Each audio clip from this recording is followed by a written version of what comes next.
Tales of the Legion Project podcast, our first live Legion Zoom chat. Come on and Zoom, there's room for all. We're gonna sing and dance and have a ball. Everybody's having fun, everybody's number one, everybody's writing the show. So why don't you zoom, zoom, zoom, zoom? Come on and zoom, zoom. Hey everybody, this is your host Peter from the Daily Rios. And this is Eric from Longbox Review. And we are back with the 11th Tales of the Legion Project podcast. And we are bringing you today a special live Zoom chat on a whole bunch of topics with a number of guests. This was an idea that Eric brought forth, and it turned out pretty well. Yeah. I was. We survived. Yeah. Well, that makes it sound like there was some bad things going on about that, but that was not at all the case. It was, lots of fun. I was, as I said in the last Tales episode, I was a little apprehensive about coming into this, because you never know what's going to happen when you get a bunch of people together, start talking, and quite honestly, it has nothing to do with anybody else. It was all my insecurities because I don't like being put on the spot. And but this was great because Peter had a lot of great things already lined up to help fill the gaps or to get us talking. And like I say, I think probably at the end of this episode, it was great to put faces to the voices that I've been hearing in my ears, right, through the various folks' podcasts that they do. And we had joining us Al Sedano, who does a number of different podcasts, the Resurrections podcast and a Legion podcast focusing on the acronym Legion. We have Darren Noel, who is one of the members of the long-lived Legion of Substitute podcasters that has been around for, what did he say, 15 years? 15, yeah. When he said that, I'm like, episodes. Oh my God, that's a lot of Legion. Yeah. And then Mr. Ed Moore, who does a bunch of different podcasts, most notably Ronin Rabbit and a Dr. Fate podcast, a Thor podcast, and then co-host of Comic Addiction. So they joined, as you listen, this obviously was already recorded and we're just creating this intro. They drop in, one at a time and just join whatever the conversation is at that time. And you're going to hear topics such as what is Legion fandom? What is the Legion in terms of, what are our expectations of a Legion franchise, influential Legion artists? Absolutely, we go really hardcore on Bendis Legion because that's the most recent stuff. But then there's some Legion trivia and more. So there's a whole bunch of things we talk about. So it's a fun episode, easy for us to do so we don't have to do a lot of homework. And we can get an episode out there. Although some of that trivia, I was like, oh God. When you said we're going to do so, you had some trivia in mind. I was like, oh no. But it was fun. It was fun. Yeah. I don't think I could answer, that's one of the questions we asked at the end is what's one thing you learned, especially for those doing Legion podcast, what's one thing you learned? And one thing that I've learned is, and I guess I've said this even from the very first episode, I love Legion books and I love Legion history and continuity and all that stuff, but I am not super knowledgeable. Yeah. I have a lot of blind spots. I have a lot of I have a lot of information that's there, but I don't know where it all fits, Mm-hmm. It's not like Titans. It's not like Crisis. I can talk about that, till I'm blue in the face. Legion's like, I got to think about things and numbers don't stick and all that kind of stuff. So. Right. Yeah. For me, that part of it's age. Part of it is also, well, what was really cool about what the guests brought into it is, they've read certain Legion books over the years I haven't read or not read much of. Right. And so they started talking about this stuff. And it's like, oh, wow, I don't know what they're talking about. Now I really want to go read that stuff. Right. And they all come in with their particular eras and strengths. And So what I definitely learned is, or what I am learning is how the 80s Legion fits backwards. Like, I'm so familiar with the 80s Legion and onward. Now, as we do the podcast, I'm learning how and when we venture backwards, that's really a lot of fun, because then I can start filling in the gaps and going, okay, I see the lineage of this, or the creative lineage of this, or I see a character's lineage, starting to, it's really working backwards, which I enjoy. So that's fun. That's a fun thing about the Legion. And yeah, it's really great to hear everybody's different opinions about these questions and where we're similar and where we're not, Mm-hmm. Yeah, it's fun to do these kind of episodes. So Yeah. All right. So we, as I mentioned, when you start hearing the next segment, we just go in. We're just talking, and we will introduce the people as they roll in, and then we say goodbye at the end. We will not have an outro. We'll just play the music, and that'll be it. So hopefully you all enjoy this first live chat, because we hope to do maybe more in another 6 months or whatever, somewhere along the way. Mm-hmm. We'll do it Yeah. again. Yeah, hopefully, and get more people, and some different perspectives, and that'd be great. Yeah, good. All right. So this is our call to the listeners. For the next time we do this, come on in. The water's fine. All right. Enjoy the live chat.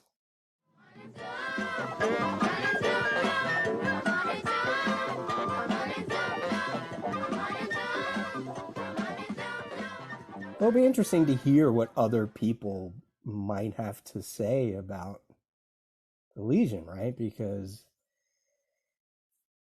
it's such a strange franchise. Mm-hmm. It's like there's a hardcore following. Yeah. Mm-hmm. But what are we following? Right. and what do people think of it, in later incarnate? I mean, obviously people of our age, we grew up reading the Giffen Levitts and then Lytle later, that era, and we may have come in and out as the years went on. Mm-hmm. Right. But we had that history, that grounding of what the Legion was then, which was the heyday. Right. Mm-hmm. And now how do people engage with the Legion, or what do they think of the Legion now? I'm really curious about that. What are like younger people, how are they coming into this, and what do they think of it? Right. It's almost like this is more and more becoming a nostalgia franchise, mm-hmm. as opposed to, like, I was thinking about the Bendis Legion again, and I was thinking how, for all of its forward thinking, quote unquote, it wasn't really forward thinking. No, I mean, it didn't go as far as they really. I mean, he could have totally annoyed everybody who doesn't like, that faction of comic fandom that doesn't like, gender politics or politics in general, or identity. You know what I mean? Like, it's the future. It should absolutely be all of that. And yet it was hardly any of it. And mm-hmm. What are they doing? Saving it for the HBO show? Like, so here was a chance to, I don't know. And, or maybe Bendis is just not the right choice for that kind of thing. I don't know. Yeah. We'll say hello to Al Sedano. Hello. Hey Al. How you guys doing? You're our first guest for the night. Woohoo! Be special. Yes. And Al, why don't you mention the Legion podcast that you, or all your podcasts, but what Legion podcast are you involved with? The LEGION PODcast, which, in case you could not guess, is all about acronym Legion. Right. Although actually we might, I don't know, maybe we should change the name, because as of the last recording, there is no longer LEGION. It is now REBELS. Yes. Oh, so you got through the whole series. Yeah, we did all the whole thing, and now they just did. I had to be off because I had friends over for the last Monday, but we were they did Rebels #0. Okay. Oh, so you were there. You weren't there for the 0. You did the last issue of Legion. I did all the other ones, but I wasn't there for Rebels 0. All right. I liked Rebels. I liked the artwork. I remember the artwork in Rebels being fairly decent, and it was short-lived, the whole Yeah, thing. I mean, it looked interesting so far. The first one, and I think it's the same artist that was on the end of Legion, Arnie Right. Jorgensen. Yeah. Which after an issue or two, I really started to like his work. Cool. Now, didn't they bring back Rebels for that one issue during the Blackest Night thing? I don't think they brought back Rebels, but Rebels did come back as like a 2009 or 10 series that actually lasted longer than the original run did. Oh, Yeah. okay. Okay. It was like 28 issues or something, including an annual. It was when they actually used Starro as a character, but it was actually like a person. Mm. They changed him up a bit. He's still the Starface, but Yeah. See, I have very little. I read the first, I don't know, 12, 15 issues of the acronym Legion, and dropped off. So that's one of those blind spots, connected to the Legion that I keep wanting to come back to in a way. Just haven't had time to do so. oh yeah, there's always a list. Yeah. Well, there you go. You can read it and then follow along with Al's podcast yeah, since but it's all done. Yeah, it was a lot of fun, and we also were surprised how much we enjoyed some of the Lobo spin-offs. Once you took them in the spirit they're intended, and not just Lobo's so cool, look at him kill everybody. Yeah. But the spirit that he was intended for, which is parody or satire. The newest episode is the Lobo convention special, which if you've never seen the cover, it has Lobo variants of Marvel Comics #1 and Flash 123, and all the other classic ones. When you dropped in, Eric and I were talking about Bendis Legion, yes. Well, not only that, just sort of about like, what is Legion fandom? Like, what are we following? Like, yeah, I know there was a current series, but are we a fandom that is built on nostalgia, or is it like, if you're an X-Men fan, you can pick a year and you could have a starting point. That's not always true about the Legion, especially recently. So what I don't what do you know. think With all the about reboots, I think there's always a starting point. Every other year, there's another reboot. it? It's not that frequent. It feels that way. Yeah. It does Yeah. feel that way. It's getting more incremental. I mean, think about it. I mean, even with the 5 year later, they still basically have said, yeah, that Adventure 247, or those early Adventure stories happened for the most part. Even going after that whole Mon-El punches out the time trapper, that's still mostly counted. Just discount, the Superman or like the Smallville stuff. Mm-hmm. But then you have the reboot in '94, and 10 years later is the reboot. Less than 50 issues into the, because they didn't even, they brought him back before the issue that series ended. You have the retro boot. Within a couple of years after that, we have now the current one. I mean, going by that, we should have a new Legion already.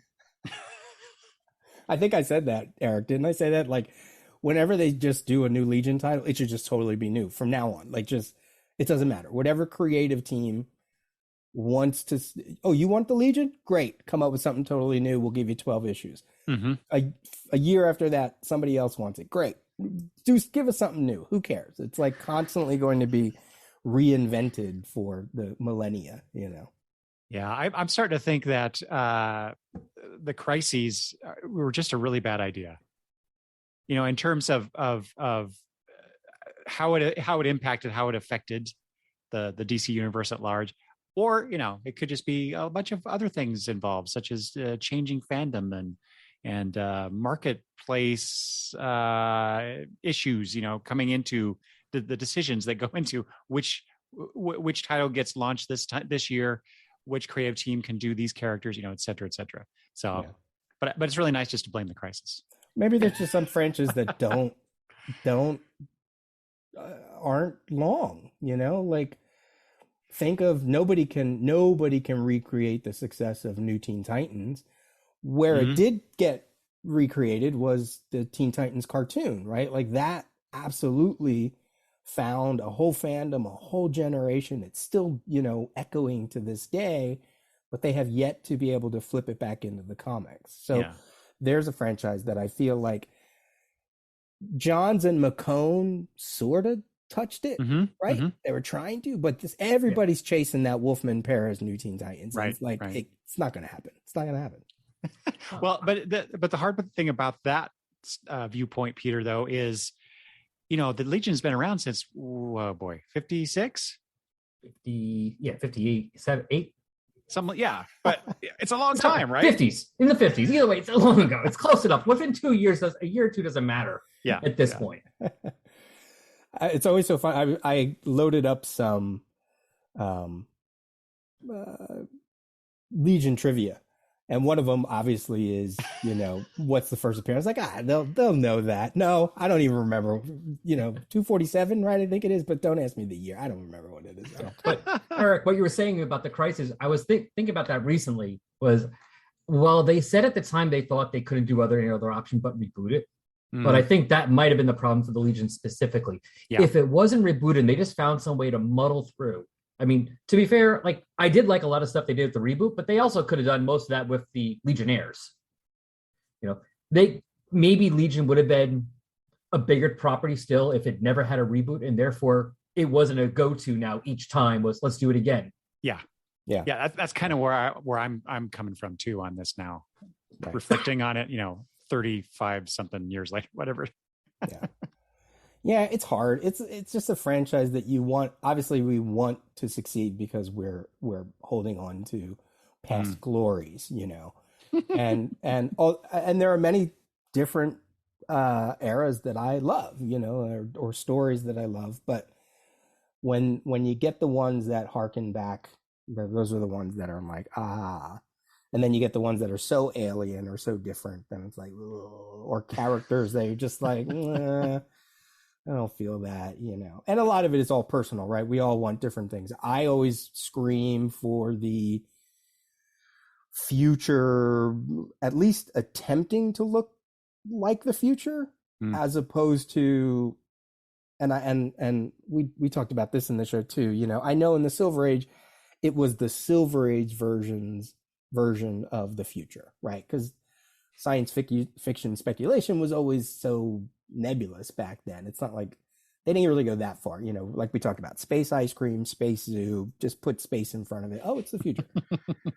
But then you get artists in there that try to make it at least look a little different. Architecture looks a little different, clothing looks a little, that's what I want. But that's what I want out of Legion. It's probably not what everybody else wants. Maybe they want what Wade did in the 3 boot, where it was kitschy to look back and have comic books in their clubhouse, and it's like, oh, look at these fun little 1,000-year-old things, and kind of evoking that Silver Age feel without going back there. Who knows? We have Ed. Ed has joined us. Hello, Ed. Howdy.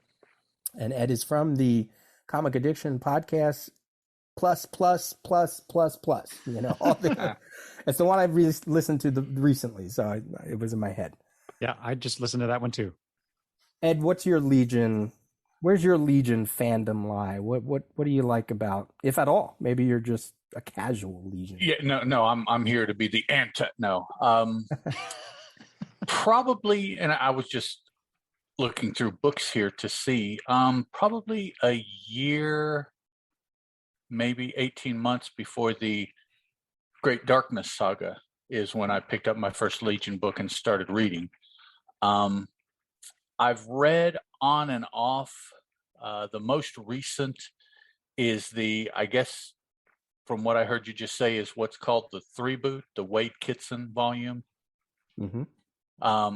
That probably is the most recent Legion that I have read without, or since then dipping in and out, reading a couple issues.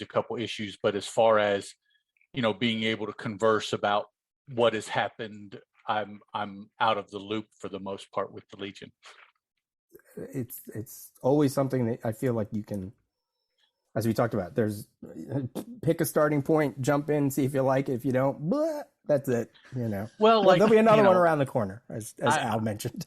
I find myself so often reflecting much more positively on older books that I have read than most of the contemporary books that I read. So a lot of properties that I've lost touch with, I lost touch with, in the 80s, in the early 90s. And the only thing that I have kept up with is the X part of the world, which is that's a hobby Which is unto more than itself. enough. Exactly. Yeah, that's right. yeah. So, but yeah, otherwise, it just and now it's funny. The farther I find myself from those things, the more I am attracted to going back and reading 70s and 80s books. Like today, I just made it a point to read all of Marvel's superhero books released in March of 1967 as just part of a reading project that I'm doing. And those are whenever I have the time, like the rest of us, to fall down a rabbit hole, those are the rabbit holes I fall down, are the Right. 70s and 80s rabbit holes. And I listen to a lot of podcasts and listen to folks talk about the more contemporary, and I mean, I have a couple shows where I talk about the more contemporary books, and that's just a different part of me, a different piece of me than the most of me that enjoys reading the older stuff. So See, I wish I could be like that. I wish I could just casually push the Legion to the side and just revel in the older stuff. And, and I think I'd be a happier person. Wait, is that a dig? Is that a dig, Peter? At what? A subtle dig at something more recent. At the recent Bendis? I mean, it's no secret I don't like that series. So. Let's bring in Darren.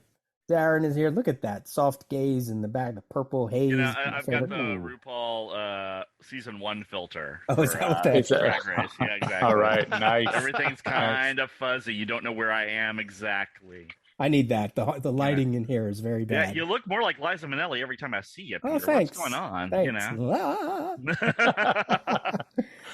So, Darren, you as well host a Legion podcast. Why don't you give a shout out for that first?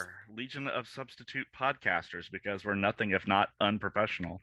And that is at legionofsubstitutepodcasters.com. It's not hard to find us, really. Yeah. That's where we are. Been there for like 15 years or something now. It's frightening. I was just going to say, you can't be unprofessional if you've been around for that long. Yeah, really. Well, we make it look dumber than it is. How about that? So the hot topic that you just jumped in on is and it's probably unwarranted. I'm just sort of being a sourpuss. Is the Legion fandom? Why are we a Legion fandom? What are we holding on to? Ooh. Is what's keeping us there? Is it nostalgia versus what's coming out? Why isn't this fandom? Yeah, are we going to age out of it? Our ages, everything is nostalgia. Okay, Sure. So let's just be honest about that first of all. Yeah. I think with things going on in the world right now, I started reading Legion in the early 80s, and it always gave me hope that look, there is a future. Because things were they were very nihilistic in the 80s. It was like, oh look, we're gonna have this wonderful movie. It's called The Last Day or something, and then there were none or whatever. It's a nuclear holocaust every 5 seconds you turn around. So it was nice to see, a book that was actually, oh no, there's future times. There are people, they exist. Yay, good. I think there's a little bit of that right now that we need. Maybe a little less dystopia, more utopia right now in our fiction. I think I've overdosed on dystopia, and I could go my entire life without seeing any more dystopia. I want to see a happy future, which is kind of ironic since we're just finishing up the 5-year later run on Legion, which has been a slog, but we'll actually be wrapping that up in September. We'll be done with the original continuity in September. Nice. We'll be doing 0 Hour at that point, and then it's all Archies all the time. Sugar, sugar, do do do do do. So but I do think every property has to evolve, no matter what. If it's going to stay alive, if it's going to stay relevant, it has to evolve. And I get what Bendis was doing with the looks. I get what Ryan Sook was doing with the art. I just felt it was a little far afield for me as a Legion fan. I was like, if you're going to have all these other characters in the background, you should at least bother introducing them or giving them a couple lines of dialogue here and there. And now Levitz was kind of, he had that whole system of here's how I'm going to juggle the cast of like 40, right? And for him, it worked. And I don't think Bendis is plotting the same way, and I don't think any writer should plot exactly the way another author plots. But I think if you're not going to have the character, why have them? Just that's more like the fan servicey thing I was looking at going, why? I never understood. I always wondered, and this is a question Legion fans ask themselves all the time, is why aren't there Amazons in the 30th century? Why, where's Atlantis in the 30th century? All those 20th century stuff that no one wanted anyone to mess with. Why is that not part of this conversation? Why are these people not there? Where are the Thanagarians? They're in space, that kind of thing. Right. But I think maybe it went a little too far with the addition of Dr. Fate, another magical character on top of all the other magical characters in the book. Some of the powers were very ill-defined. I still don't know what Dream Girl did, except like someone from the cast of Sandman. I just there were some issues that I had with the book, but I was just glad to see Legion being published again. Sure. Because it had been such a long drought between what was supposedly going to be Jeff Johns taking over the project for a while. And then that kind of skidded to nowhere.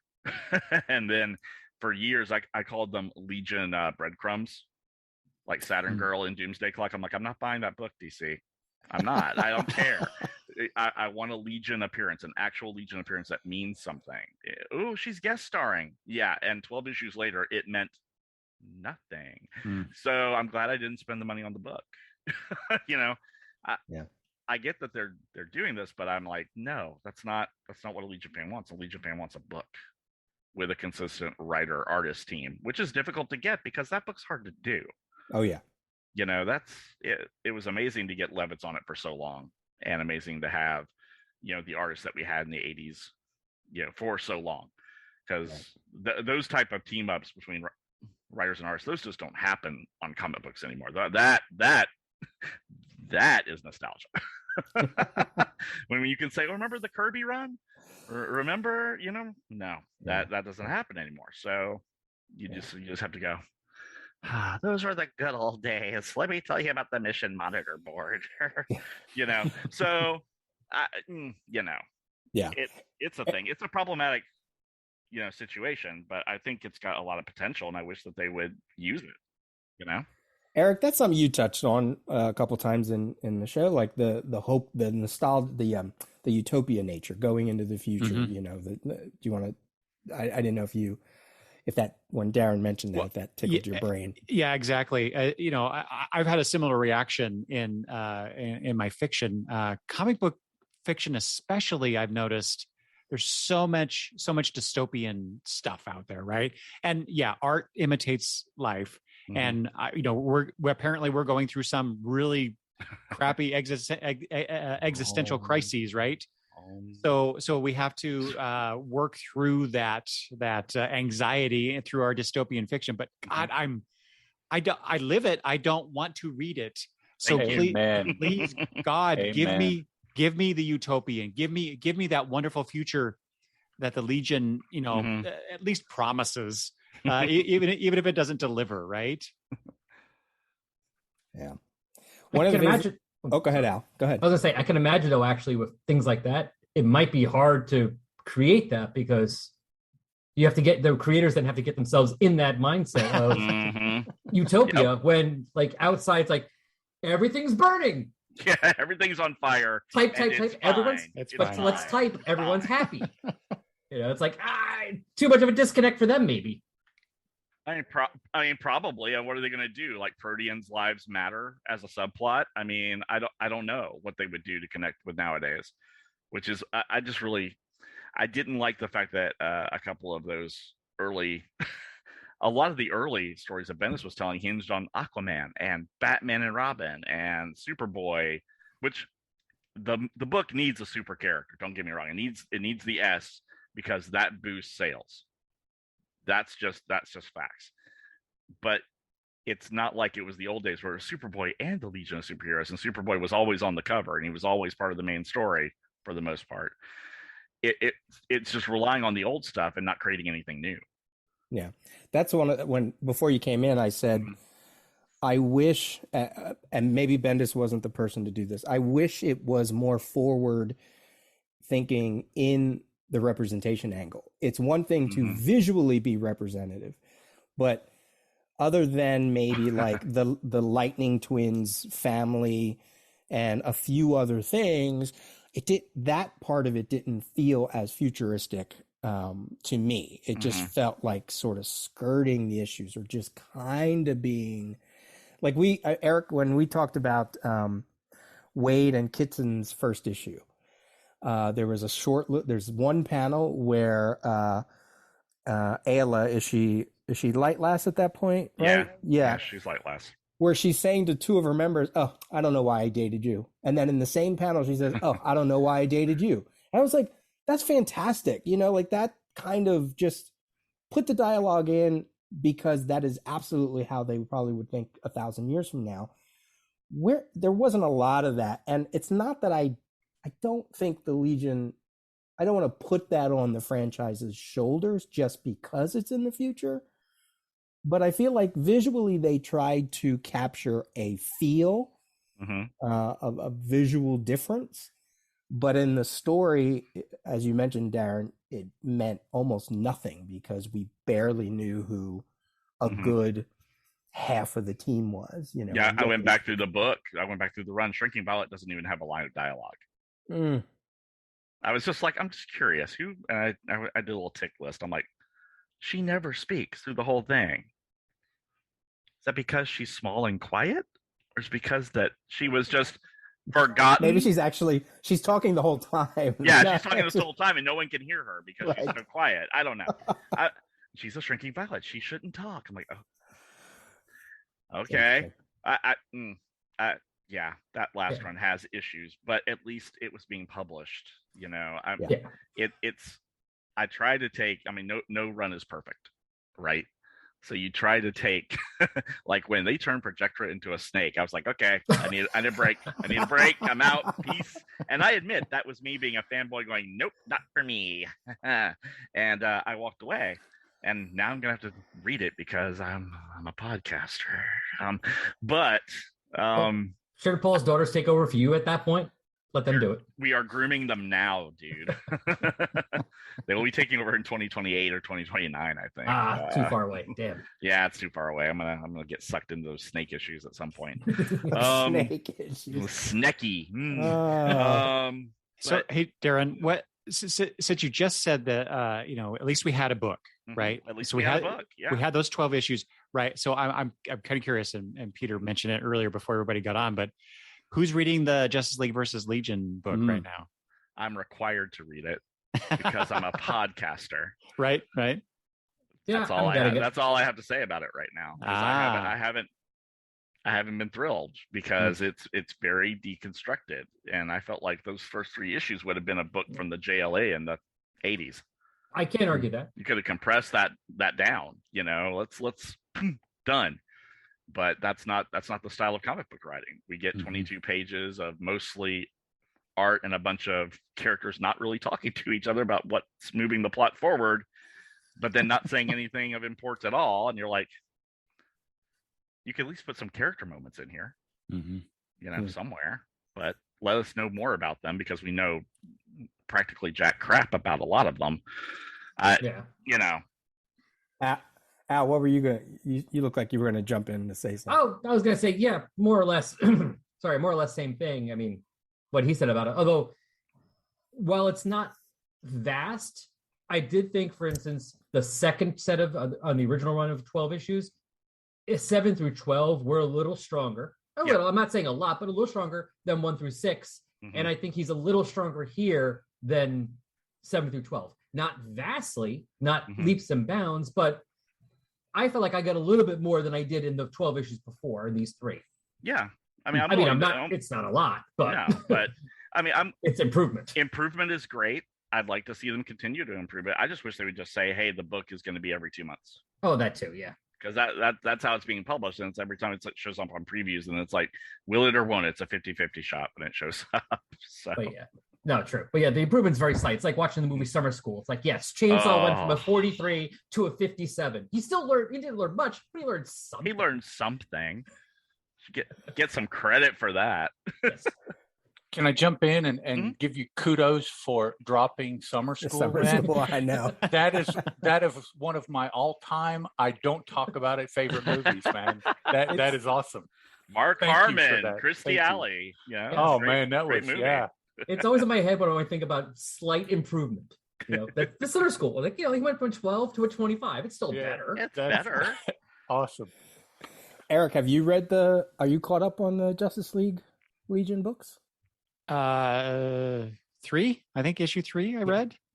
Yeah, the best. three's out. Yeah. That's the problem, is that I read them, and I couldn't really tell you anything They about don't them. stick.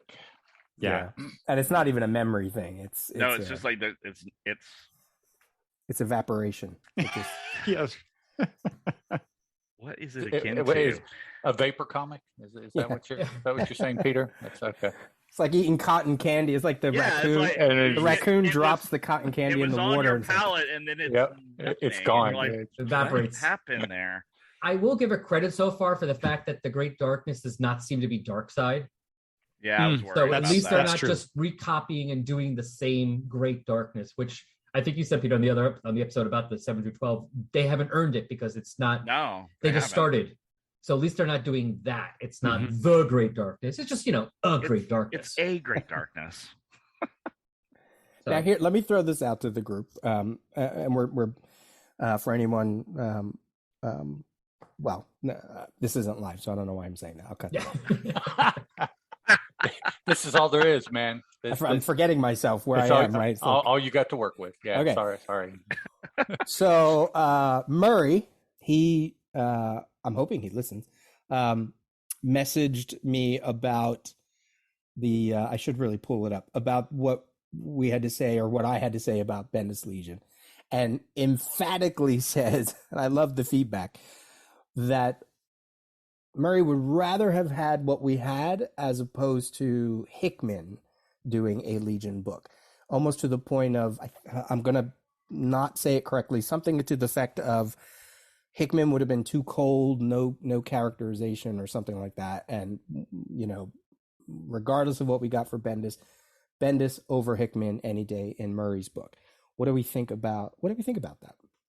I know what I think about that. I second that, because I am sick to death of infographics. If I never see another one, I'm good. But that's a Legion. But that's in a a Legion comic staple, though. Hmm. But Hickman overstapled. You know, that was from, and I don't like it now, but I remember reading his first several books from Image when he first was making a name, and he did the exact same thing there, you know, to be fair. And I guess, you know, it was like anything else, it was new, and it seems to have been something that he continued doing, to where now it's just, I think he relies on it too much, to the extent of my experience in infographics. He has become Claremontian as far as how frequently he, you know, and so comic books are a visual medium. I hear people say that all the time, and I believe that. And I just wonder at times about those particularly writers that don't understand that conceptually. And even to this point, I haven't made up my mind if Hickman is that way or not. I mean, I understand it's an infographic, but please, you know, when you have someone sitting right next to you, the caliber of a George Perez, or you stand on the shoulders of a Jack Kirby, or, you know, that is the visual medium, I believe, that comic books, that I enjoy comic books being the most. Right. If there's some kind of happy marriage between the two. I mean, Absolutely. you know, yeah. I mean, especially in the future, you know, think of 5 years later with the Omnicom. Yeah, you know, the Omnicoms. Yeah, if there's ways to do it so that the Sure. graphic part still, but I Heads up to your point. displays, and Yeah. you know, Well, that's fine. But Yeah. I was about Let to me- ask you that, actually. Let me Peter, go. let me just quick, because I don't want to talk out of turn with what Murray said. I pulled it ahead. up.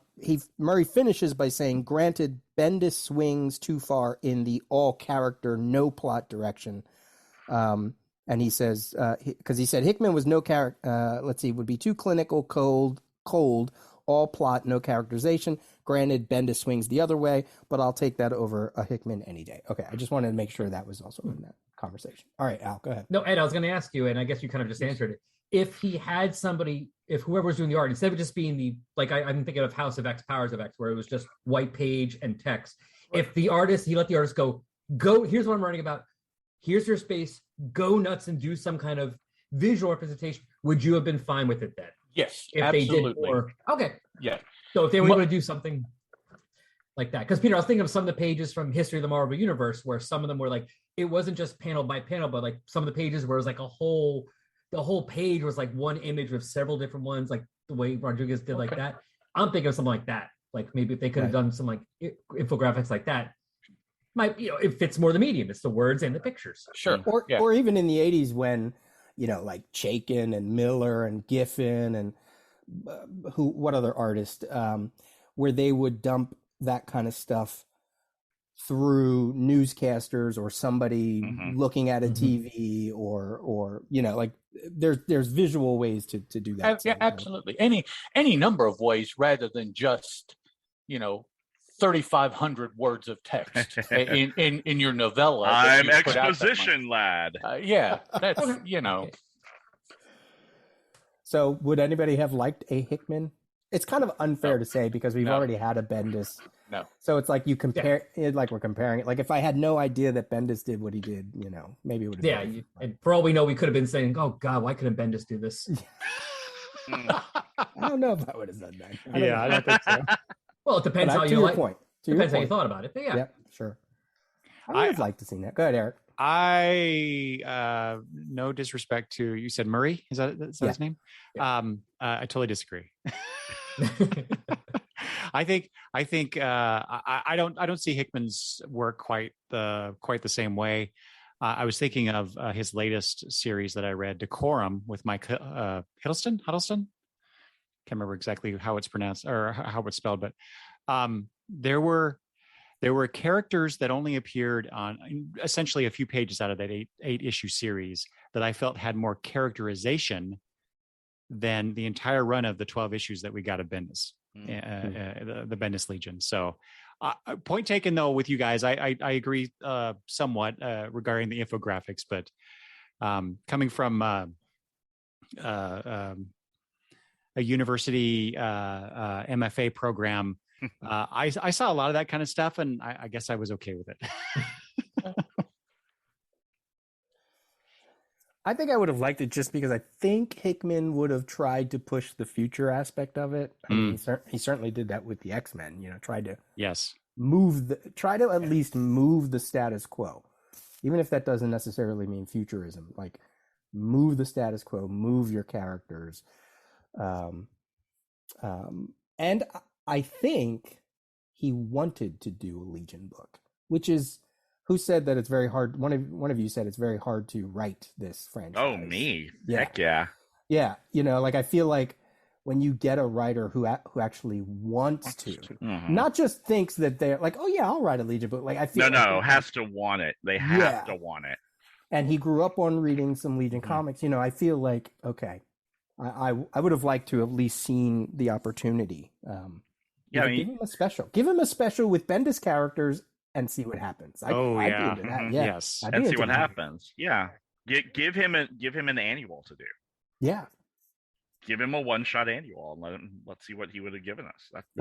Who knows if this whole Legion animated series takes off, what doors could that open for other people to come in and work on these characters like that? So yeah. Right.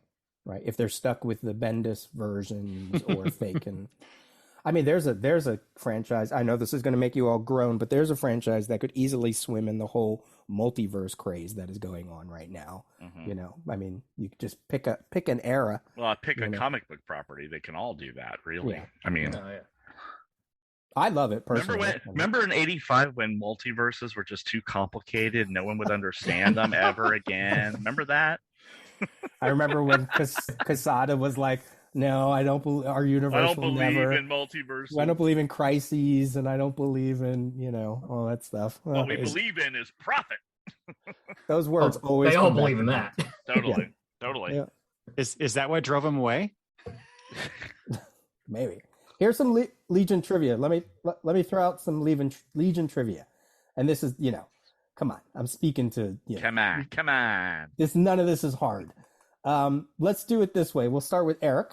Oh God. Since he's my co-host, and then don't shout it out. I'll go through and ask each one of you, whoever gets it right. Eric, which of the Legion of Super Pets first appeared in Adventure Comics 210, cover date March of 1955? Legion of Super Pets. The horse. I don't remember. Comet the Horse? Comet the horse. Yes.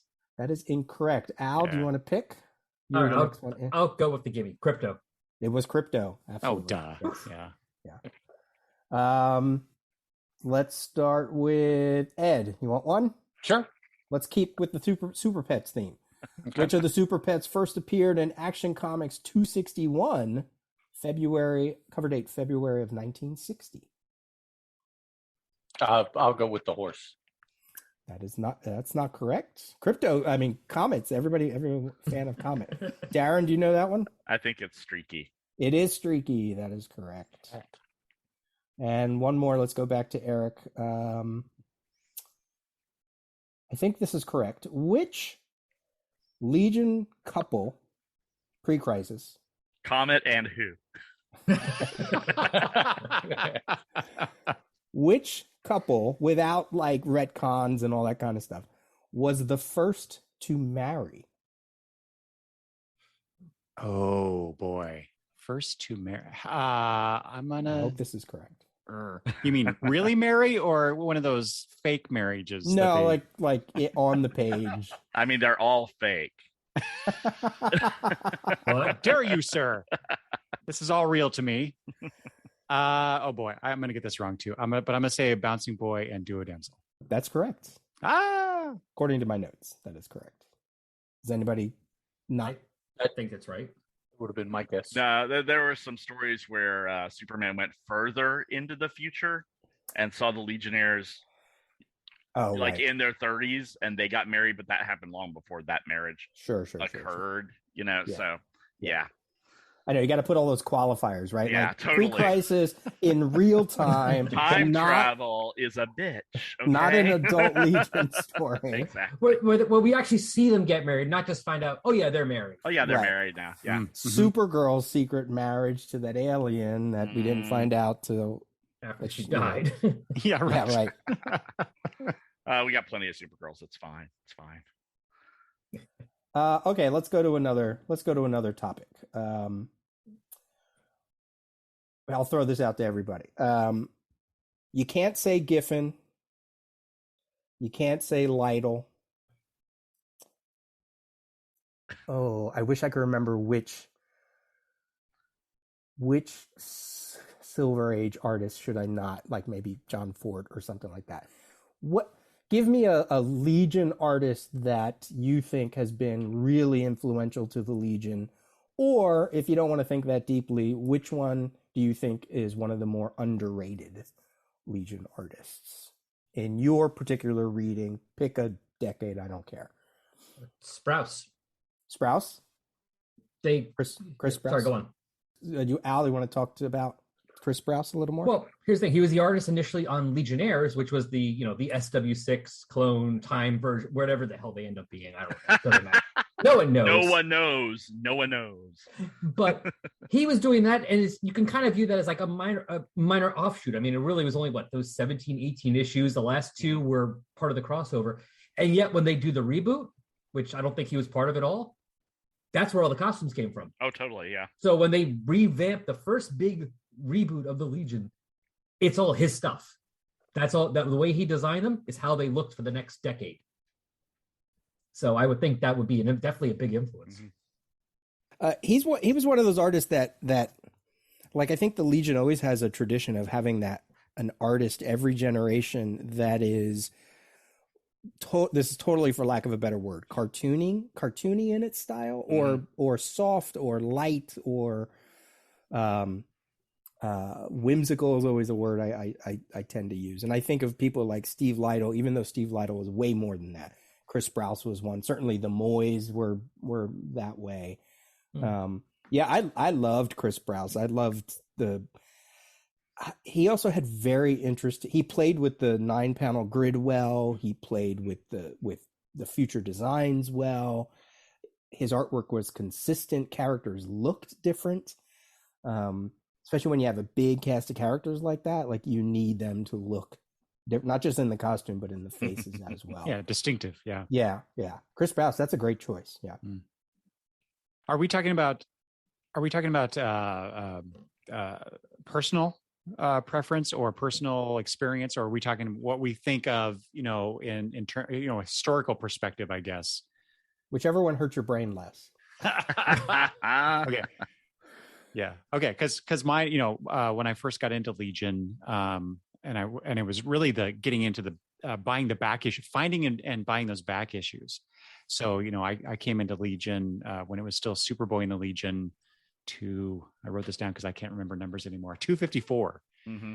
And so I started getting Legion books before that. And the artist that jumped out at me in those issues that I was getting sporadically and non-sequentially was Mike Grell. Mm-hmm. Mm-hmm.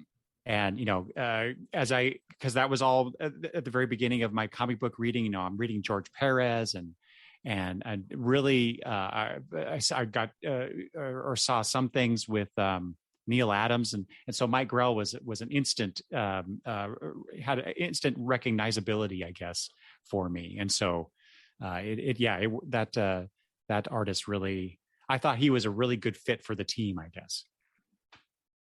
And he certainly was influential in terms of costume building. Oh yeah. A few character building moments, making them, maybe this isn't necessarily 100% true, because I'm not fully versed in that era, but certainly making them sexy.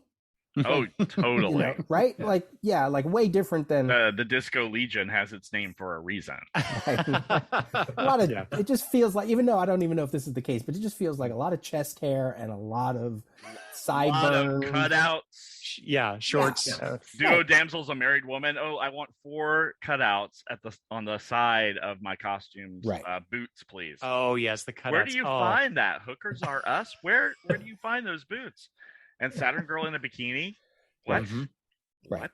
And I was going to say Cockrum and Grell together. Both of them were right. highly influential, because those characters stayed in those costumes until we got Giffen. Yeah. They just were. That's who they were for the better part of a decade, for crying out loud. And certainly in terms of, again, just certain characters being introduced during those eras, and well, I mean, the Tyrot costume notwithstanding, because Mike Grell said he thought it was a stupid character and the origin was stupid, so he gave him the stupidest stupidest costume he could think of.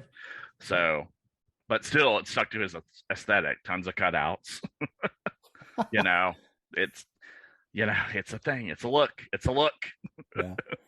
Darren, what's your answer to that question? Oh, Cockrum and Grell. Yeah. Oh, okay. You're Yeah. going with that. Yeah. Totally. Yeah. I think they were highly influential back in that day. Right. Cockrum, especially because he took characters over to Marvel. X-Men became a huge thing. Right. Yeah. Right. Maybe DC should have given some artwork back. We could have had a whole bunch of really bad Legion movies in black leather instead of spandex. Who knows? So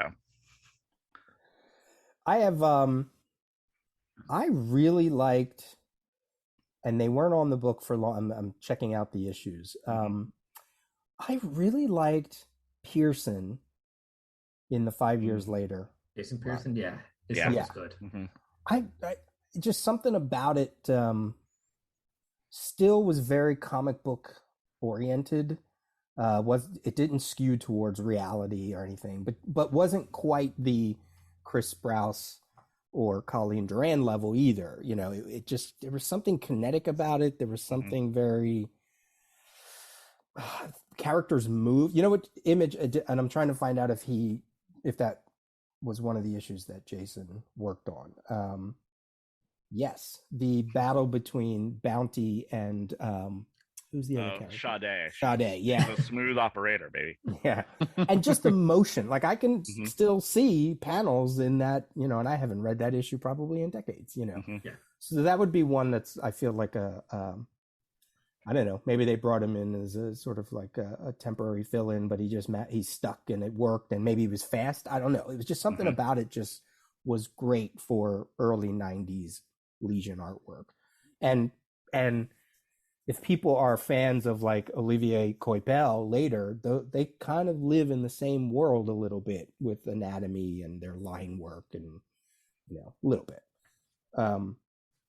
The other one I was going to mention, and it's only because of having reread the series up to the point that we read, and is Steve Lytle. I just was so, yeah. I knew, we talked about this in the podcast. I knew the cover work. I knew that he was on the book after Giffen, and I knew that he created those, some of those new characters, but I never realized how much it would affect me. Like when Eric and I, when we were reading those, like I was like, oh my God, that was a fantastic run. That was just it's up there with everything you all are saying. Mike Grell, Dave Cockrum, like just so influential.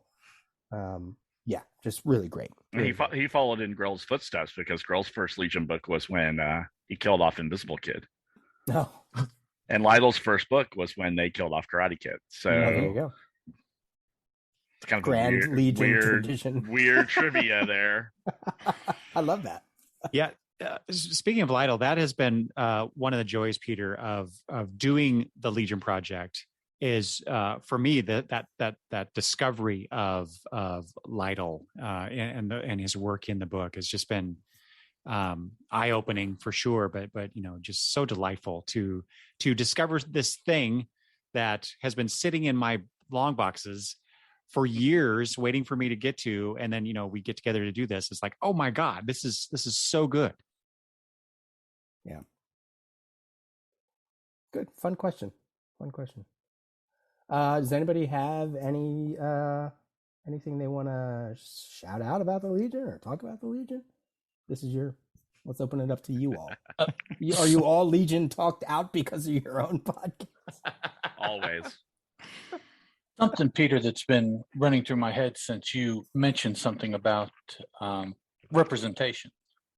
I never seem to hear someone that is a, how to say this tenderly, being a fat old white man, someone who is not any of those things, putting out publicly that they want to write Legion of Superheroes. That just seems to be something that I don't hear. And pardon me if this is not the appropriate term, I believe it is, but I never hear any queer creators saying in public that the Legion is something that they would like to tackle at some point in their career. If that's the case, I wonder why. Maybe it's too. I think Phil Jimenez. Didn't Phil Jimenez at one point? Okay. Phil did that. I remember Legion seeing that. Academy adventure. Yes. Oh yeah, we've done Adventure, yeah. Mhm. Yeah. And that was beautiful. Yeah, it was a great book. Once again, the Legion faces its greatest villain ever, which is DC editorial. Very true. Because I feel like it's a franchise that they want a corner of the DC universe that they just want to be big, right? Mm-hmm. Superman, Batman, Wonder Woman, Green Lantern, Teen Titans. What's the other team?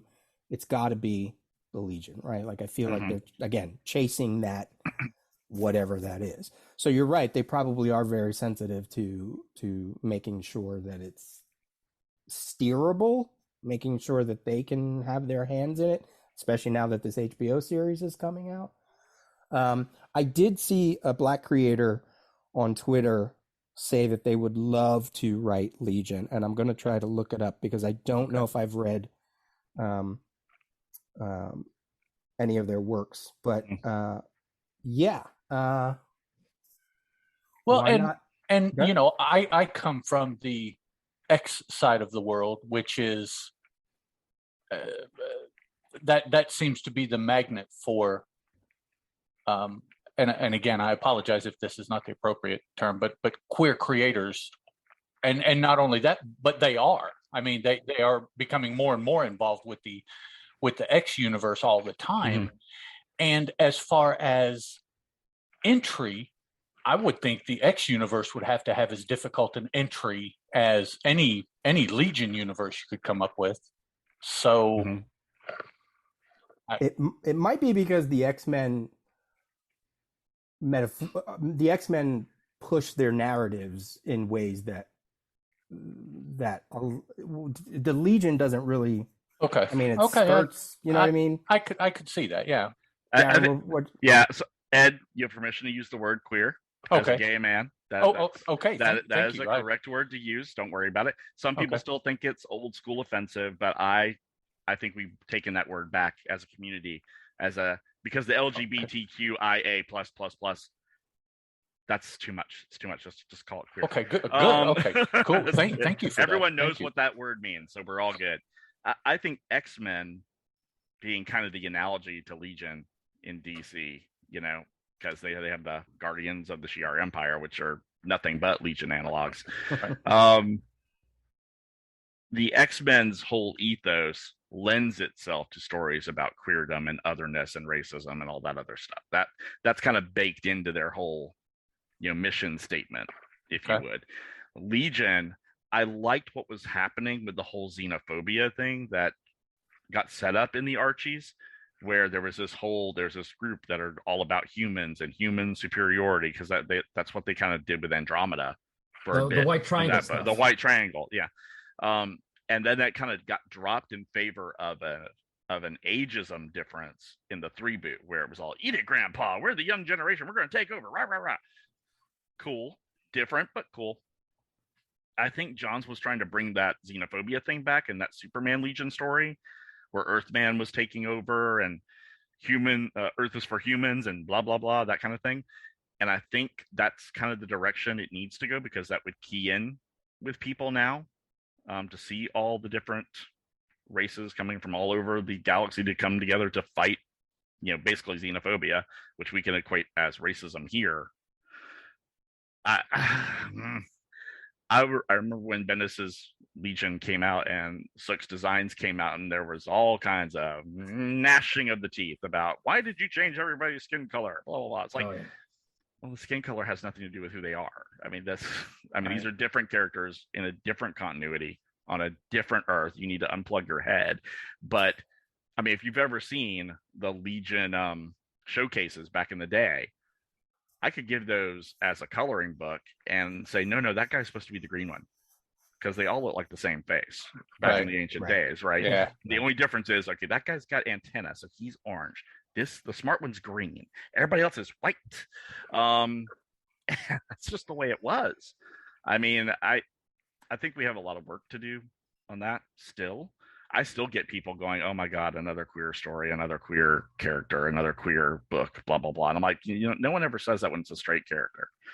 Right. No one, those words don't come out. And when they come out, it's like, if the story is good, then people should buy it. If the story sucks, then you shouldn't buy it. I don't care what the character's about. I'm kind of sick as a queer person being like, oh my God, DC's got a new gay character, and everyone's supposed to like go out and buy the book. I'm like, is it good? Yeah. Is it good? Because I've seen some crappy books from both companies and independents where everything they did was to push, oh, but it's a queer character, here, take the breadcrumb. And I'm like, no. It's not a good book. It's not a good look. And then you have the whole retconning of people's sexualities, typically characters that people weren't caring about until you hear about it, later. Peter, cut me off whenever, because I could talk about this forever. No, I think it's because I've been through this, for years. I was gonna say you're gonna speak more eloquently on the topic I went to Heroes Con back in the day, and this was back when Batwoman had come out of the closet as a lesbian, And Dan Didio said that they got hate mail because people said that they were making Catwoman a lesbian. They didn't even get the character's name right when they were complaining.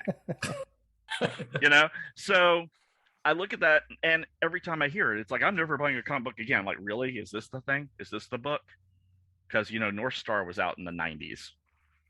In the 80s, if you read the And subtext. the 80s, if you read the subtext. If you, Yeah. I mean, Lightning And- Lass and Shrinking Violet were a couple long before Levitz realized they were a couple in many people's minds. You know what I mean? We went through that and we pointed that out. Like that's It's like the as much as subtext people think- is there. It's there. It's there. So you may not have said the word lesbian, and that's what gets on word about on my nerves in the 5 year later. It was supposed to be a more mature-ish book, and they clearly had a relationship in that book. It wasn't subtext, it was text, but they never said the words "I love you" in that run. Mm. That was never said. The stuff between Jan and Schwan/Sean, there was never an admission of love. It was all about the trauma that all these characters were going through in the 5 year later. And when things calmed down on the trauma, they didn't have time to take that moment to say, hey, I love you. Meanwhile, Nightwing's boning how many girls a month? 5 or 6? Whatever. What month was it? Was that under the comics? I'm not excusing it, but No. that wasn't under the comics code. I don't think it was. I'd have to look, but I don't even know if they forced that. Then, yeah, right?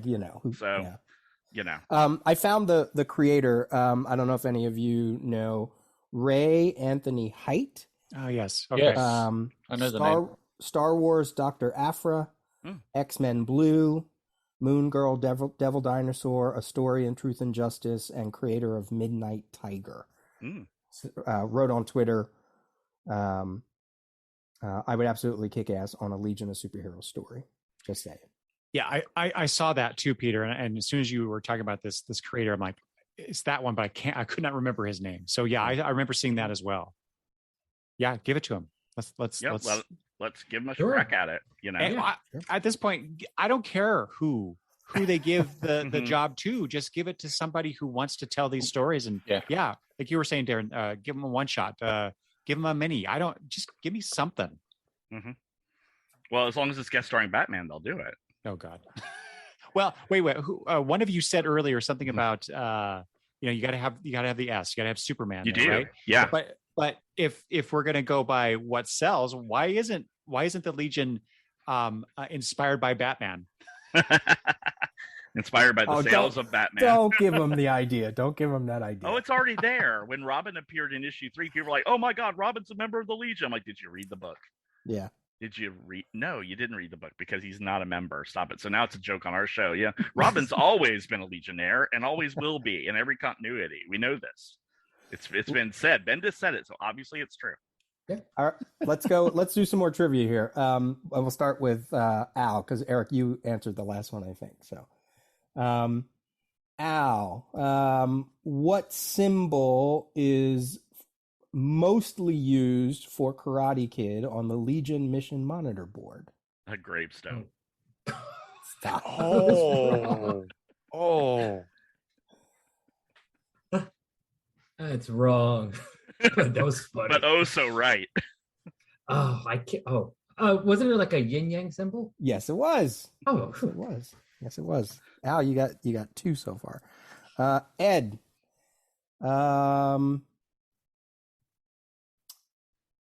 which female Legionnaire, I'll give you that too, comes from the home planet of Starhaven? The Dawnstar? Yes, that is correct. I was going to say the Winged Tracker, but then her name came to me. Darren, you're going to answer all of these questions. Let me see here. Sorry. These are all going to be. It's my life, dude. It's my life. Oh, here. No, I can't ask that. You'd get. Give me Stone Boy's homeworld. Zwen, I think. That is right. Wow. Yes. And then we come to Eric. There's nothing else up here but Legion. Nothing else. Okay, so And I didn't want to go too deep, on these questions. Oh, see, on our show, Michael's like, okay, on panel 4, No. Oh, in issue 293, who was holding a cup of Kono juice? I'm like, Michael, shut up. Just shut up. No one cares. No Peter, one cares. is this giving you flashbacks to Stump the Rios? Yeah, right. Like, yeah, really. what's the number on the door of the? Yeah. 52, of course, Peter. 52. Yeah. Eric, Jan Ara, or however you say it, Element Lad, joined the Legion under what code name? Mystery Lad. Yes. Okay. Good. All right. Obviously coded gay character because he was wearing pink. Ooh. Ah. That's what people thought. Doesn't make it true. Here's a question. Anybody can shout it out. It might be easy. Name the only Legionnaire to appear on the cover of Crisis #1. Dawnstar. Yeah, I figured Darren would know that one. Yeah. Cool. I had one other question. I'll be quiet for trivia in the future, and you can phone a friend. Just call me. I was gonna move to prevent Darren from answering future questions. Yeah, but I've been blocked. Oh no. Does anybody have any point they want to throw out before we move on to? We're gonna slowly start to wrap up. This has been a lot of fun so far. Yeah. Nope. No. I think I said my thing early on when we first started about the rebooting. That was the only thing I was thinking of. Yeah. Eric, I'll throw this one out to you. See if you have time to think about it. What has been when we prefaced this live Zoom chat, we obviously didn't want to talk about Baxter Run issues we haven't talked about. So we're just getting ready to do the whole Superman Superboy story, which is like high mark, if you want to say, in the Baxter Run. Very convoluted high mark, but whatever. What's something, Eric, that you think you've learned? And this could go to any of you. Like, what's something you've learned by doing your particular Legion focus or reading your particular era from whenever? Eric, what's something you've learned about doing the 36 issues that we've done in the Baxter Run? What have I learned? Or just something that was, stuck out or.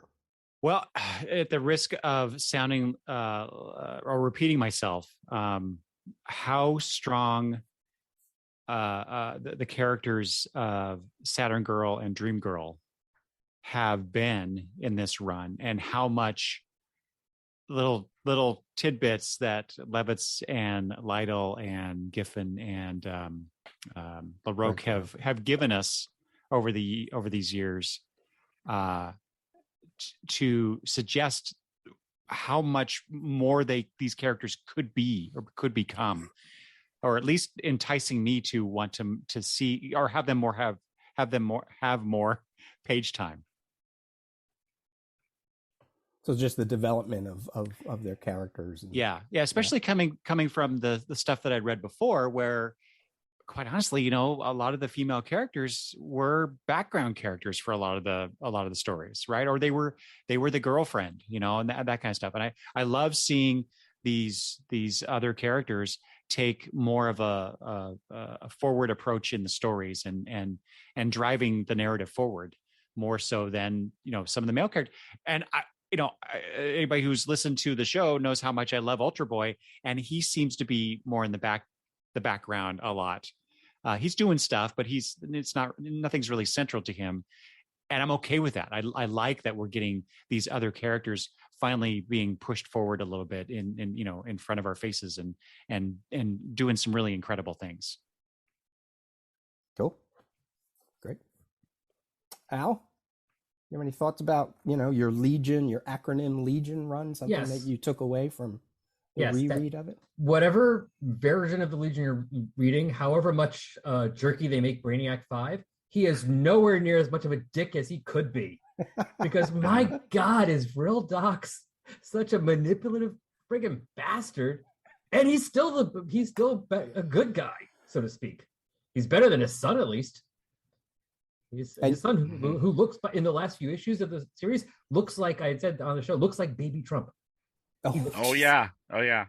And actually, I mentioned it in the episode, and apparently, Tom Pear listened to it because he commented on Twitter about it. He said it wasn't intentional, but maybe it was an unintentional thing about to compare him to him. Because if you look at those last few issues, he looks just like a Green Trump. It's the original Boss Baby. Yes. Yep. Yeah. Ooh. Yeah. Yeah. As much as that Brainiac was, Vril was such a whatever. He was still written in a way that Mhm. you went with it, right? Oh Like, yeah, you just- he's fun. you as had to. hell. yeah. It's fun as hell. I'm not saying I don't like it. I'm just saying, Brainy's nowhere. Brainy at his crankiest has never been that much of a dick. It's fun. He's still a dick though. He is. Right. He's 100% a dick. That's amazing. Ed, any thought to that question with whatever you want to think about? It's interesting to me to think that more so than a lot of other comic properties, the Legion seems to have this generational divide. Low about 2000-ish. Since then, there's only been 150 issues of something titled the Legion. Whereas before that, man, there's, I don't know, 400 or 500 issues. That's what is it about the Legion that captured, well, 5 people here, but since 2000 and around that time, those that were able to read, old enough to read since, that it just has not caught on. Yeah. I wonder what that is. I think about this when we talked about it at the top about nostalgia, right? We all basically are hitting eras that are 30, 40, soon to be 50 years. Shut up. I don't like to think about it. I'll jump on the boat. I'm 54, so Yeah. whoever needs to be on that boat, you won't be alone. The Warriors. I think about when I was in the 80s, when maybe a lot of us were starting to read, some of you earlier, but like early 80s, starting to read comics. If someone said to me, go read 30-year-old, 40-year-old, 50-year-old comics, I would have been like, no, I don't want to. Right. Right, Like right. at that time, because I was, Sure. ignorant about whatever. So I always think about it now. If I'm telling people to read now a 30, 40, 50 year, the height of what we were at, Completely different book. why is that It's- any different? Right. That's no different than But, someone yeah. telling young me. So I get it. I get why they don't want to put in the homework. For those few that do get into comics that are younger and don't want to do the homework, I totally understand it, because I didn't want to do the homework. I didn't want to do the homework until I was older. So, and at least I think that those, if they went to do the homework now or later, going back 20, 30, 40 years, those books still at least would hold up, maybe more so than the ones that I was supposed to go back to read, Yeah. when I was young. Yeah, definitely. My hope, Maybe. anyway. So, yeah, maybe. So it's hard. I get it. I get why.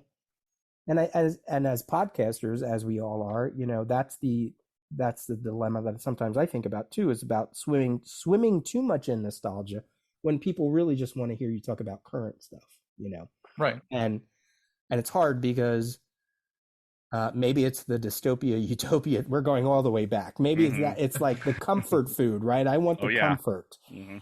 because if I have to read the current stuff, it's always, I struggle against it. So I don't know if that speaks to what you're saying, Ed. And this is a really big issue for me, that the entire reason I read comic books is to escape. I don't want to escape into now. I live now. I don't need to go there. So this, messed up politics, disease, all of this dismal kind of writing that everybody is falling into. That's not what I want to read comic books for. Sure. I can pick up Google or Yahoo and read all of that I need. I want to get away. And right now, that getaway is something lighter, or, it's kind of hard to describe, but we all know what it is we look for when we're trying to escape, because we know what we're trying to escape from. Right. And everyone's is different. You Yeah, know. true. Totally. Yeah. Now, something I have noticed also, there's been for the past handful of years a really big push for independent creators being given the opportunity to create whatever they want. Kickstarter, Indiegogo, Zoom, Gloom, Plume, whatever that one's called. And when I go through and look, it's all this gripping psychological horror and this wasteland. And I'm like, everybody now can write anything they want, and that's where you want to go. And I'm like, okay, yeah, that's good on you. I'm glad you have the opportunity, but come on, there's more. There's got to be more inside you than how sucky the world is, and I want to destroy it. Writing, or it speaks to what their particular golden age of comics was the 90s. Right, like if they grew up in the 90s, yeah. Well, or even the 2000s. Even the 2000s to a degree. Yeah, it's just Or like I said earlier, maybe it's just also what they can feel, because that's what they're dealing with. So I mean, think about the 50s. The 50s were, well, as long as you were, of course, the majority and therefore able to not have a problem, was a nice, peaceful, utopian type time. Like the economy was doing great. It's considered like so of course they're writing this utopia society, as long as everyone's white. But, not communist. But, yeah, exactly. But I mean, that's because of that time. And then later on, what you get, the 70s a bit more tumultuous, the 80s, we get all the, I mean, we weren't getting Alan Moore and Thatcher, right? I was going to say, we were not going to get, if we didn't have Thatcher, we weren't getting Constantine, because that's, basically that was his enemy for the most part for his series, for like the first, 50, 60 issues. If we didn't have the Great Depression, we wouldn't have Superman. True. So it's like, it's like the double-edged sword. It's like, we want something, you want something a little more to get yourself out of that, but because of what you're in, that's what everyone's creating, because that's kind of like what they're filtering in, and now they're trying to get it out. And so like, you're like, well, I want this, but because of what's going on, we're getting this. Yeah. Darren, what's your answer to that question? Long live the Legion, sir. Just that. I think Al, you've not read my slash fiction in which Amanda Waller and Vril Dox have a baby who takes over the universe. As I was like, that would make sense to me. That would make sense. Of course, they would never have sex. It would all be scientific. Yeah. But that would make sense, because those two magnificent bastards together creating a bigger magnificent bastard, that would be problematic for everyone. I'm like, that's who Monarch should have been. I was going to say not that. Hawk, not you Hawk. Literally stole that from my head. I was going to say that. And I would love for us to not be living in 1984 with The Handmaid's Tale, with everything else whipped up in there as well right now. But that requires us to fight our way out of this mess we're in. Right. And that requires hard work. I mean, as a queer guy growing up in the 80s and 90s, I can tell you it's not easy to fight a government who doesn't give a crap. And that's how we got the Legacy virus story in X-Men that went on forever. So that's why I always looked at Legion to be the bright shining hope in the future, because I had to survive Reagan. I wasn't even worried about Thatcher. I was like, Reagan is my problem. And then Bush Sr. became a smaller problem, but still a problem. But right now, I just want a decent Legion book. Yeah. My needs are simple. My needs are finite. I'd like a decent Legion book, and I would like the rum not to be gone. And that's basically it. I don't want to have to walk around wearing 3 masks when no one else is wearing any down here in the hot, dirty South, because that's what's going on. I'm like, there's still a pandemic, people. Nope, no one cares. Okay, great. That's wonderful. Yay. Woohoo. Okay. So that's the world we're in. It's the world we're stuck with. So when we live in this world where you can't mandate people to wear masks for the good health of everyone around them, but you can say, hey, we're going to now be monitoring your uteruses wherever they go. That's a messed up world, in my opinion. And I think that's where we get to a point of the political and the fiction has to meet so we can like vent some of this stuff out. Sure. Because that's where all this came from. That was why Orwell wrote 84 and Atwood wrote Handmaid's Tale. It was a warning signal. And I read Legion because it said humanity will continue to exist, even though everything was telling me, oh, this is going to be over any day now. And think about Yeah. think of some of the early Legion writers who started in science fiction, like like hard speculative Hard sci-fi. Yeah. science hard sci-fi. fiction, pulp fiction, like Bender. yeah, and Hamilton, Yep. and bringing that into a kid's book Mhm. in their own way. Yeah, and that it's there. 50s It's like really there. Jetson-esque kind of aesthetic of the future, Yeah. which is really cool. It's really great. Wow, wouldn't that be great? I was promised flying cars in 2000. And then I realized, you know what? I don't want these people to have flying cars because they can't operate ground cars. God, no. So No. you know. So, but hey, you know what? You can order food while you're sitting in your, in your house on your bed. You go, bring me food, and Yep. not have to get out of bed or call anybody. So, although I just think what you said about the future thing, and the one scary thing about that, though, where you said yes, everything's happy and good, but for the most part, most of the histories of the Legion do include that within big horrible crap of a time, especially for Oh, us. yeah. Like we don't get out alive. Right. No, yeah. no, yeah. no, no. The great grandkids are fine. Yeah. We're effed. Well, we get commanded, right? So that takes care of us. It's right? either that or the missing years in Star Trek, right? Or the Oh, yeah. the World War III years. the of Star Trek. eugenics. Yeah. Yeah. Or we get hexed. Yeah. Oh God. No, hold on. My mouth is doing something weird. Hold on. No. Well, cool. This has been a lot of fun for our first. Eric, do you have any last minute thought? This was, as we mentioned before you all started, this was Eric's idea, and he was the most nervous about it. So, Eric, how do you feel about now that we're done? Now that we survived. Yeah. No, this is great. For actually all three of you, this is the first time I've talked with you, let alone seen your faces. But I've been hearing your voices, and so it's been wonderful to interact with you in this way. And Peter always does a great job at putting together a show. So even though there's lots of different kinds of talks and different ideas, you're making sure we're moving on. So this is good, really good stuff. The best thing to do is just let them talk. Yeah. Yeah, right. No, we didn't have to fill up time at all. Just let That's them right. talk. So we're gonna do this again somewhere down the road. Like we'll pick a time, and maybe what we'll do next time is try to maybe put some a few more subjects out, or maybe by that time the Justice League Legion book will be done, or maybe We're gonna wait that long? Yeah, or maybe we'll have an idea if there'll be another Legion book. We'll try to check back in. They'll have to make two. They'll have to be one that DC's running and then one for the HBO Max series. Yeah, That's what they'll do. Yeah. Well, if it Actually, gives two it, again, awesome. if it gives it the shot in the arm. As long as they're not going 2 blocks west and 3 blocks north, I'm fine with it. Oh, here's let me throw it real quick. We can make this a quick one.